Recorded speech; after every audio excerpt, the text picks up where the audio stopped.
Assalamualaikum warahmatullahi wabarakatuh. Salam sejahtera untuk kita semua.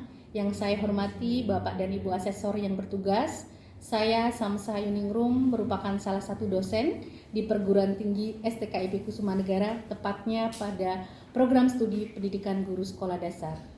Pada hari ini saya akan mendeskripsikan salah satu mata kuliah yang saya ampu dalam PDD UKTPT atau Pernyataan Diri Dosen Unjuk Kerja Tridharma Perguruan Tinggi pada bidang pengajaran.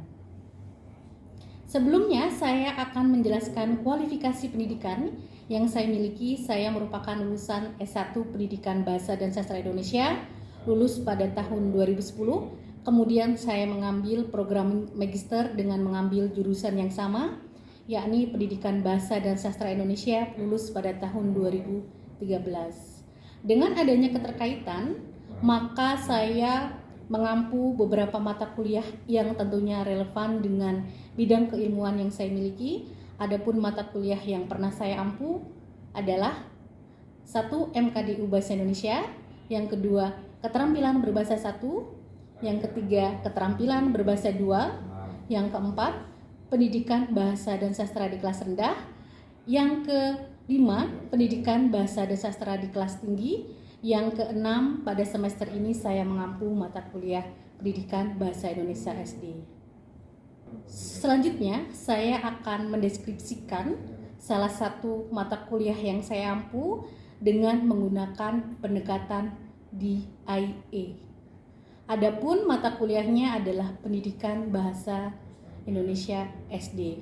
Sebelum saya menjelaskan tentang pendekatan yang saya gunakan, saya akan mendeskripsikan mata kuliah pendidikan bahasa Indonesia SD, di mana mata kuliah ini dimaksudkan untuk membina dan mengembangkan kepercayaan diri mahasiswa sebagai komunikator, pemikir imajinatif, dan warga negara yang melek akan literasi dan informasi, pembelajaran bahasa Indonesia di SD, serta bertujuan membina dan mengembangkan pengetahuan, keterampilan berkomunikasi, keterampilan berbahasa, sehingga mahasiswa mampu mengaplikasikan dalam dunia kerja dan dalam kehidupan di lingkungan sosial. Adapun capaian pembelajaran pada perkuliahan pada mata kuliah ini adalah mahasiswa mampu menganalisis keterampilan berbahasa dan konsep dasar pendidikan bahasa Indonesia baik di kelas rendah maupun di kelas tinggi, serta mengaplikasikan pembelajaran bahasa dan sastra Indonesia di kelas rendah dan kelas tinggi, dan menyusun dan atau membuat teks non sastra dan sastra yang digunakan dalam pembelajaran di SD. Selanjutnya saya akan menjelaskan pendekatan DIE atau Delivery Interaction and Assessment pada mata kuliah pendidikan bahasa Indonesia di SD. Di mana pendekatan ini terdiri dari 3 komponen. Yang pertama adalah delivery, yang kedua adalah interaction, yang ketiga adalah assessment. Di mana pada komponen delivery ini berkaitan dengan bagaimana cara dosen menyampaikan, bagaimana cara dosen menjelaskan tentang langkah-langkah pembelajaran atau perkuliahan yang akan dilakukan. Kegiatan pertama yang saya lakukan pada komponen delivery adalah menyampaikan kontrak mata kuliah yang akan saya ajarkan selama 1 semester. Pada kontrak mata kuliah ini terdapat manfaat mata kuliah, ada deskripsi mata kuliah, dan ada capaian pembelajaran, ada kemampuan akhir yang ingin direncanakan, dan ada indikator. Selama proses perkuliahan 1 semester sudah terdeskripsikan pada kontrak mata kuliah. Selain kontrak mata kuliah, saya juga menjelaskan sistem metode ceramah, metode penugasan, metode unjuk kerja, dan metode praktik. Selain itu juga saya menggunakan beberapa strategi. Biasanya saya gunakan strategi seperti PBL, Project Based Learning, dan sebagainya. Selanjutnya, saya juga menyampaikan RPS, rencana pelaksanaan perkuliahan. Biasanya saya bagikan di awal perkuliahan. Pada RPS ini terdapat capaian mata kuliah dan beberapa materi dan indikator. Materi yang pertama yang saya ajarkan adalah tentang metode dan teknik pembelajaran bahasa. Selanjutnya tentang membaca dan menulis permulaan, membaca pemahaman. Membaca pemahaman ini berkaitan dengan pemahaman tentang bacaan seperti ide pokok, kalimat utama, dan kalimat penjelas. Karena pada SD, baik di kelas rendah maupun di kelas tinggi, membaca pemahaman ini sudah diajarkan di kelas 2. Selanjutnya pada keterampilan berbicara yang saya tekankan adalah pada materi pidato, materi wawancara, dan materi mengungkapkan kembali isi teks. Selanjutnya pada materi pilihan menulis, saya bagi menjadi 2 fokus, ada menulis teks non sastra dan menulis teks sastra. Adapun menulis teks non sastra ini terdiri dari menulis deskripsi, narasi, eksposisi, argumentasi, dan persuasi. Sedangkan pada menulis teks sastra meliputi puisi, drama, cerpen, pantun, legenda, dongeng, dan fabel. Menulis teks sastra ini berkaitan dengan sastra anak yang diajarkan di SD baik di kelas rendah maupun di kelas tinggi. Selanjutnya pada tataran morfologi, semantik, dan sintaksis, adapun beberapa materi yang akan saya ajarkan seperti imbuhan, kata dasar, ada antonim, sinonim, gaya bahasa, dan jenis-jenis kalimat. Jenis-jenis kalimat ini berkaitan dengan kalimat perintah, ada kalimat tanya, ada kalimat tanggapan, ada kalimat berita, ada kalimat majemuk, ada kalimat efektif, dan sebagainya. Selanjutnya yang terakhir pada pembelajaran denah, poster, dan iklan. Pada pembelajaran ini biasanya saya memberikan praktik dalam membuat media pembelajaran yang kiranya nanti bisa dipergunakan dalam proses pembelajaran di SD. Selanjutnya saya juga menyampaikan beberapa referensi yang saya gunakan dalam proses perkuliahan. Adapun referensinya seperti modul ajar, selanjutnya ada referensi buku-buku yang tentunya relevan dengan mata kuliah yang saya ampu. Tidak hanya dari kontrak mata kuliah dan RPS, saya juga biasanya menjelaskan sistem penilaian seperti kehadiran, seperti UTS dan UAS yang biasanya saya sampaikan di awal perkuliahan. Selain itu juga saya menyampaikan dalam proses delivery ini juga berkaitan dengan media yang saya gunakan ketika proses menyampaikan delivery. Adapun media yang saya gunakan adalah Zoom Meeting, di mana pada Zoom ini saya bisa langsung menjelaskan walaupun dalam proses tatap maya. WA Group, pada WA Group juga bisa saling memberikan materi, bisa menyampaikan materi. Melalui Google Classroom, biasanya saya menggunakan dalam mengunggah materi karena saya bisa mengecek riwayat materi apa saja yang sudah saya sampaikan. Selanjutnya pada kegiatan PTM, saya bisa menyampaikan pembelajaran secara langsung selama proses perkuliahan. Kan beda nggak? Beda. Berarti kalau menggambar ini kita membuat apa? Membuat denahnya ya. Selanjutnya pada komponen yang kedua yaitu berkaitan dengan bagaimana cara kita berkomunikasi dengan mahasiswa. Sebenarnya dalam kegiatan berkomunikasi dan berinteraksi ini tidak hanya dengan saya, dengan mahasiswa, tetapi juga menuntut bagaimana mahasiswa bisa saling berkomunikasi dan berinteraksi dengan teman sejawat. Biasanya dalam proses kegiatan interaksi ini saya melakukan seperti berdoa, saya mengabsen, saya memberikan motivasi kepada mahasiswa. Berikut merupakan media-media yang saya gunakan dalam proses pembelajaran online ketika melakukan interaksi. Yang pertama saya menggunakan WA Group.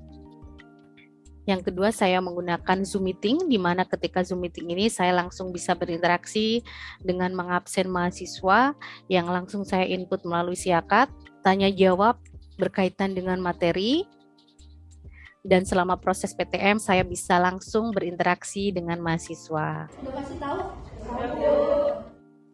Selain itu, interaksi juga terjalin antar mahasiswa, di mana ketika mahasiswa melakukan diskusi kecil dalam mengerjakan sebuah tugas atau produk, para mahasiswa berinteraksi dengan teman sejawat.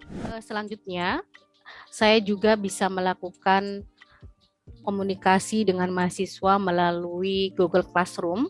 Pada Google Classroom ini biasanya saya memberikan feedback dan memberikan penilaian sehingga saya bisa berkomentar pada kolom komentar. Komponen ketiga yaitu assessment, berkaitan dengan bagaimana cara saya menilai dan metode apa yang saya gunakan. Biasanya ketika saya melakukan penilaian, saya memberikan penilaian autentik. Biasanya penilaian itu saya peroleh dari yang pertama bisa melalui tugas seperti kuis, tugas bisa dalam bentuk objektif, dalam tugas subjektif, dalam bentuk praktik, unjuk kerja, dan diskusi kelompok. Selain itu, dalam kriteria dan penilaiannya, saya juga bisa melakukan melihat mahasiswa dari diskusi kelompok. Adapun kriteria penilaian yang saya ambil dalam satu semester yaitu komponen yang pertama yang saya ambil adalah UTS. UTS itu mempunyai bobot 30%, yang kedua UAS mempunyai bobot 40%, presensi atau kehadiran mempunyai bobot 10%, penugasan ini saya ambil dari tugas individu, bisa juga tugas kelompok selama proses perkuliahan mempunyai bobot 10% dan keaktifan di kelas 10%. Keaktifan ini berkaitan dengan observasi yang saya lakukan selama mahasiswa melakukan proses perkuliahan, bisa melalui Zoom dan bisa melakukan proses tatap muka atau pembelajaran PTM.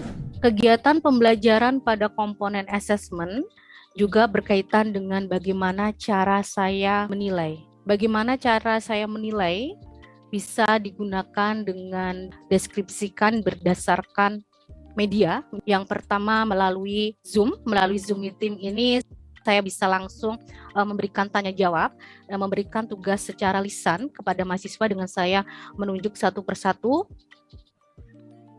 Kemudian bisa melalui Google Classroom, di mana melalui Google Classroom ini saya bisa mengunggah beberapa soal, bisa dalam bentuk soal kuis dan juga bisa dalam bentuk soal praktik. Selanjutnya dalam kolom komentar, saya juga langsung bisa memberikan penilaian secara otentik kepada mahasiswa dengan memberikan feedback berupa komentar dan penilaian. Selanjutnya penilaian juga bisa melalui media YouTube, di mana mahasiswa saya berikan tugas untuk membuat video pembelajaran tentang membaca permulaan. Setelah itu mahasiswa memberikan link YouTube kepada saya dengan mengunggah di Google Classroom. Assalamualaikum warahmatullahi wabarakatuh. Halo semua, perkenalkan nama saya Farah Paharunisa dengan NPM 2020860013. Saya akan membawakan materi yang berjudul Membaca Permulaan Metode EJA, mata kuliah Pendidikan Bahasa Indonesia SD dengan dosen pengampu Ibu Syamziah Ayuningrum MPD. Mengenal huruf abjad. Nah, sebelum kita mulai mengenal huruf abjad, saya akan memberitahu bahwa di lingkaran sebelah kiri teman-teman adalah lingkaran huruf besar atau huruf kapital. Huruf apa? Huruf besar. Sedangkan lingkaran yang di sebelah kanan itu adalah huruf kecil. Huruf apa teman-teman? Huruf kecil. Oke. Pada saat PTM, proses asesmen atau penilaian itu bisa saya lihat secara langsung, sekaligus saya memberikan penilaian dalam bentuk observasi. Saya melihat bagaimana keaktifan mahasiswa selama proses perkuliahan. Selain itu, saya juga menyampaikan, saya akan memberikan contoh rubrik penilaian atau evaluasi pembelajaran dari beberapa komponen penilaian.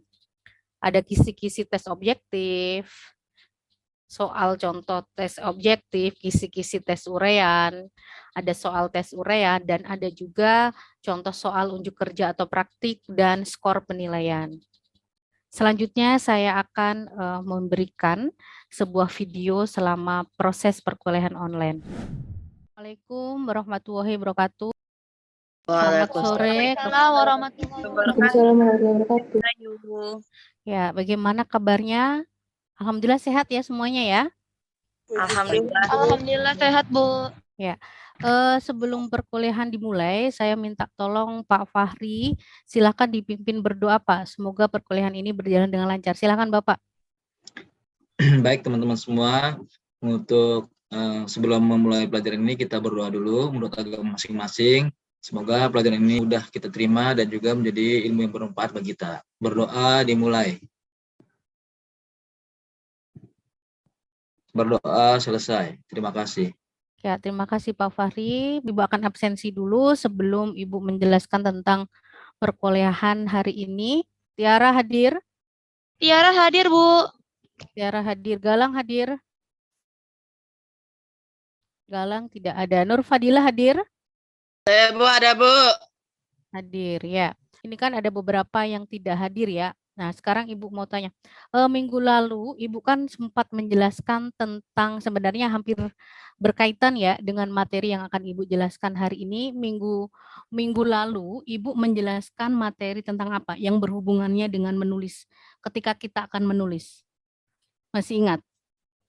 Tentang judul tag, tema, kemudian judul, tema, apalagi topik dan topik, ya. Paragraf deduktif, induktif, Paragraf inti, paragraf. Ya, kalau kita akan menulis sebuah karangan berarti kita harus menulis apa biasanya? kerangka karangan. Oh ya, kerangka karangan ya. Jadi masih ingat ya? Ya, jadi untuk materi hari ini tentang menulis teks non sastra. Ini ada kompetensi akhirnya. Jadi mahasiswa itu mampu menganalisis, mengimplementasi, dan menyusun keterampilan teks non sastra dalam pembelajaran di SD. Nah, perlu mahasiswa tahu, kalau kita tahu ya dalam teks non sastra itu ada 5, ya ada 5 teks. Yang pertama itu ada teks dalam bentuk apa? Dari deskripsi itu menceritakan apa, menggambarkan? Gambarkan Bu. Iya. Menggambarkan, Bu. Kalau deskripsi itu menggambarkan. Kalau narasi bagaimana narasi? Menceritakan Bu. Menceritakan, Bu. Lebih menceritakan. Iya, menceritakan adanya kronologis. Kalau expose, berita akan kita expose gitu. Berarti apa expose? Memaparkan, ya kan?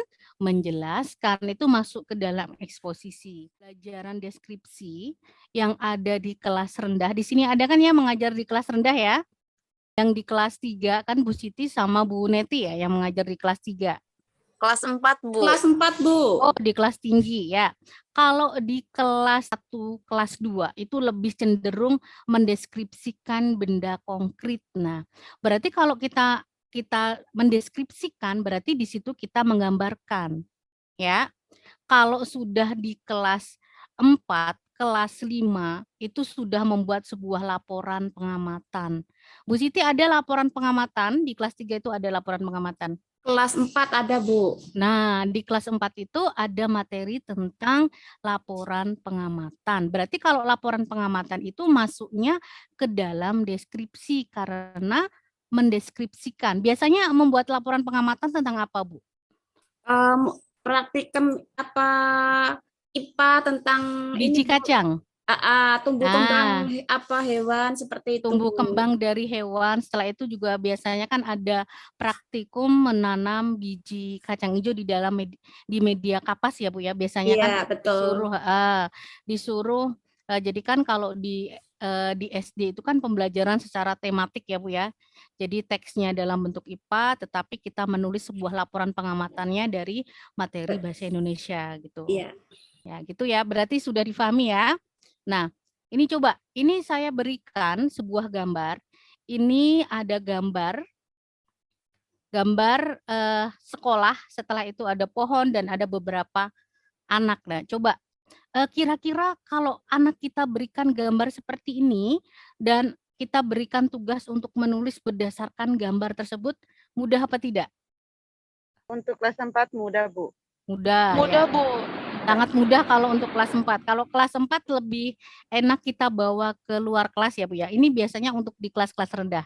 Kalau kelas rendah bagaimana biasanya ciri-cirinya apa yang pertama? Apa dulu yang akan kita tulis? Biasanya mereka kita kasih gambar seperti hewan yang zaman dahulu, seperti apa eh, Ciri-cirinya. iya ciri-cirinya itu mereka bisa. Gambarnya satu-satu. Kalau banyak gambar maka mereka masih bingung untuk Masih bisa bingung. menulis. Ya, Bu. Kalau yang banyak gambar itu biasanya ini suster biasanya digunakan untuk menulis narasi, digunakan dalam bentuk gambar seri. Nah, kalau misalkan kita berikan gambar seperti ini, clue apa yang akan kita tulis pertama biasanya? Sekolah. Sekolah. Ah, sekolah yang bagaimana? Ada anak murid. Terus setelah itu ada apa lagi? Ada pohon misalkan. Halaman sekolahku sangat bersih.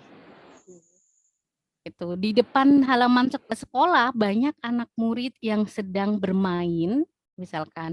Tepat di bawah pohon ada apa ini? Tempat sampah ya. Ada tempat sampah dan ada kursi untuk duduk. Nah, jadi kalau kita menulis sebuah deskripsi, itu boleh nggak kita menggambarkan ciri-cirinya apa dulu yang di sini? Seperti yang Ibu berikan di materi sebelumnya tentang kerangka karangan. Berarti kan di sini ada sekolah, setelah itu ada apa lagi? Anak murid itu seperti ini ya, kalau kita suruh yang seperti dipaparkan Bu Siti permasalahan ya, jangankan Bu untuk menulis sebuah karangan, terkadang kan ada anak yang susah untuk menulis, nah seperti itu. Kalau kita berikan sebuah kerangka itu kan kita susunnya agak banyak kalau untuk tataran mahasiswa kan dengan mudah. Tetapi kalau anak SD, kita ciri-cirinya dulu nih di sini deskripsi apa yang kita amati.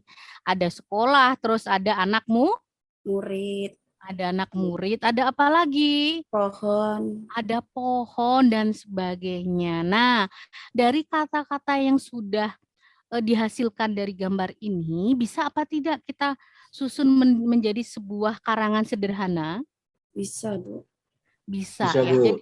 Jadi gini, kalau kita memberikan tugas menulis kan banyak terkadang anak yang kalau tidak punya pembendaraan kata atau konsep pasti akan susah apa yang akan saya tulis. Tetapi kalau kita dengan memberikan ciri-ciri seperti ini, insya Allah nanti akan bisa ya dengan mudah. Ya. Ada yang ditanyakan lagi dari deskripsi? Kalau tidak ada, Ibu lanjut ke narasi. Nah, kalau narasi tadi menggambarkan apa menceritakan? Menceritakan. Menceritakan. Nah, kalau narasi itu kata kuncinya berarti menceritakan.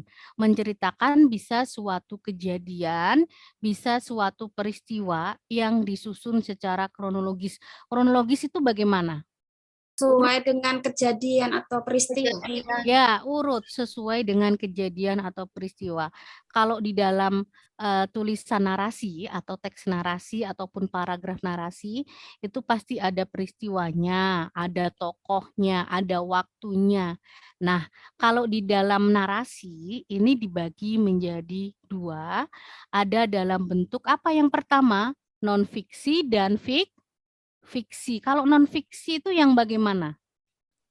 Peristiwa yang sebenarnya yang dialami. Ya, gitu. yang sebenarnya dialami. Berarti laporan perjalanan. Nah, laporan perjalanan ini biasanya pernah nggak? Biasanya kalau di SD apa contohnya? Kalau narasi. Field trip pakai laporan perjalanan. Pulang pergi ke sekolah bisa mungkin. Pulang pergi ke sekolah, field trip bisa. Setelah itu juga bisa juga nggak kalau misalkan cerita liburan. Jadi Bisa. kalau narasi bisa. Ya, terus berita. Nah, kalau di SD itu ada nggak materi berita? Ada, Bu. Ada materi berita. Ada kegiatan mungkin outing kelas keluar gitu juga ada, Bu. Ada, ya berarti kan di situ menulis sebuah laporan perjalanan. Intinya kalau menjelaskan nanti mengajarkan materi misalkan ada laporan perjalanan, berarti harus diajarkan. Nah, ini bisa nggak kita tulis satu paragraf? Ini kegiatannya apa ini? Kegiatan pramuka, Bu. Kegiatan pramuka akan melakukan apa? Misalkan satu, kegiatan pramuka akan melakukan apa ini? Bersiap-siap untuk menjelajah kali ya, Bu ya? Menjelajah, kegiatan pramuka untuk menjelajah. Nah, biasanya kan dijelaskan namanya siapa saja. Nah, setelah itu apa ini gambar kira-kira yang kedua clue-nya? Melihat peta. Siswa-siswi sedang melihat peta. Ya, siswa-siswi sedang melihat peta, ya, melihat peta. Biasanya kan kalau kita menjelajah itu kan ada peta, terus ada sandi-sandi ya kan yang akan dipecahkan. Nah, ketiga ini apa ini kegiatannya? Susur sungai, Bu. Telusur sungai atau menyeberangi sungai. Nah, menjelajah ini kan menjelajah biasanya kalau kegiatan pramuka itu kan menjelajah ini dari sekolah sampai ke sekolah lagi kan. Jadi mereka harus memecahkan sandi-sandi untuk melewati pos-pos tertentu.